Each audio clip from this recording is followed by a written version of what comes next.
many people ride bikes. In some countries, this is fastly becoming like the main mean of transportation. I recently read that there are more bikes in the Netherlands than people who live there. I don't know why they need so many bikes, but that's just happening. And I look at different places, and it seems like bike is really becoming something that people love to use. I don't want to talk about bikes in general, but I want to tell you a story that is very fascinating and I think is making a huge impact already around the world.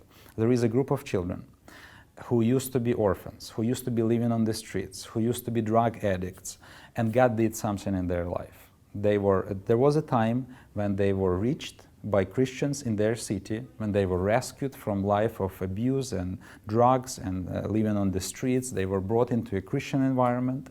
They've been taken care of. They were able to, God set them free from all these addictions and past. And which is even more fascinating, God placed them in loving and caring homes. So that's what happened. And even this would make a very fascinating story. This would be a huge testimony of God's love. But there is more to tell about it. This group of children, at some day, along with their pastor, who's been kind of an energy and driving force behind all this, they said, what if we ride bikes? Very simple idea, but they took it to a completely new level. They said, what if we ride bike across the entire country? And we'll spread this message of God's love. We'll say, here is who we were, that's what happened to us, that's why it happened, God loved us and He cared for us, and now we want for this same very thing to happen to all the children who need it. So they got together, they started riding bikes, and in 2 weeks they rode for about 1,000 kilometers. It took them 2 weeks. They were not just riding bikes. They would stop in cities. They would meet with pastors, with churches. They would meet with the government. They would speak at conferences. They would have concerts. National media got interested. Like, it's interesting why this group of kids, like 13, 14, 15, is riding these bikes in day, and the police was kind of with them all the time to make sure that everything's right. So it really was something that was very captivating. And it was incredible to hear these children who were, it's difficult to ride a bike for an entire day and like covering 100 kilometers in a day. And they were saying, we were orphans, but now we have a mother and a father. That's what God did for us. And we want for every child who does not have anyone who cares for them to experience the same. And as they were going, riding bikes along the streets of Ukraine, there were already family who looking at this, who saying and praying for they felt calling from God to take children into their homes.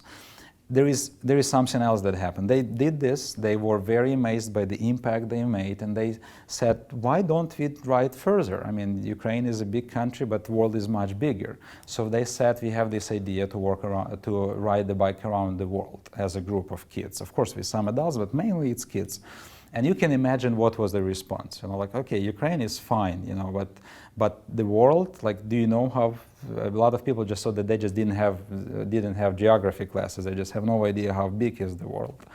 But I think what was most important for them is not how big is the world, but how big is their God that saved them and rescued them and now works through them. So they started. Came another summer, they left Kiev and rode all the way to Moscow, got to Red Square, and then went further into Siberia, into places that people don't know names, and then ended up in a major city 4,000 kilometers later. And it took them like 2 times, 2 weeks each, and again it just created a wave, a tide, or in some places a tsunami of God's vision, of God's love that has literally transformed thousands of people by now. And again, it did not go unnoticed. They didn't stop there. Another summer came. They went back to their last place that they reached, Yekaterinburg, and they went for another 5,000 kilometers. This time, just because it was so far from their place, it would take like 5 hours of flying just to get there to the starting point from the place where they live. So they started from there. They rode bikes for 5,000 kilometers through some very rough terrain. Now, these are the places that people in Russia even don't know about them and rarely go there. But there are people there. There are cities there. There are children who need help there. So they were riding these bikes every day for 52 days. And to put it into perspective, Tour de France, probably the most famous bike ride, is 30-something days. And this is 52 days. Again, not just riding. Giving conferences, participating in all kinds of events, and so on. And they reached the Baikal Lake, which is not far from Mongolia, from the border of Mongolia, and again making a huge impact. And next summer they will go to Baikal Lake and they will ride the last 4,000 kilometers to the Pacific Ocean. And now very few people can doubt that it can happen because they did it. What was a great thing to see that they were riding with their fathers, like their leader, Pastor Gennady Mokhnenko, the inspiration behind this idea. He was riding with them. I mean, some pastors and some leaders, they came up with great ideas and kind of let others do it. He hated riding bikes, but he put this uniform, took a bike, and rode now for 10,000 kilometers along with those kids, many of whom are his adopted and foster children. And there were other fathers that did the same as a great testimony and symbol of God's love and God's transformation. And what these kids are doing, it actually shows what rooting and releasing means. It shows how important it is when we are reaching 414 window, not just to reach and rescue them, although there are so many kids that need it, but to make sure that we root them in their relationship with God and we release them. And sometimes it may be difficult things, like if I have 4 sons, and if someone told me, do you want your sons to ride bike around the world? I'm not sure. I don't know, I would be scared, like it will be difficult. What if they will fall or something? What if something else will happen to them? What if it will be raining and all that stuff?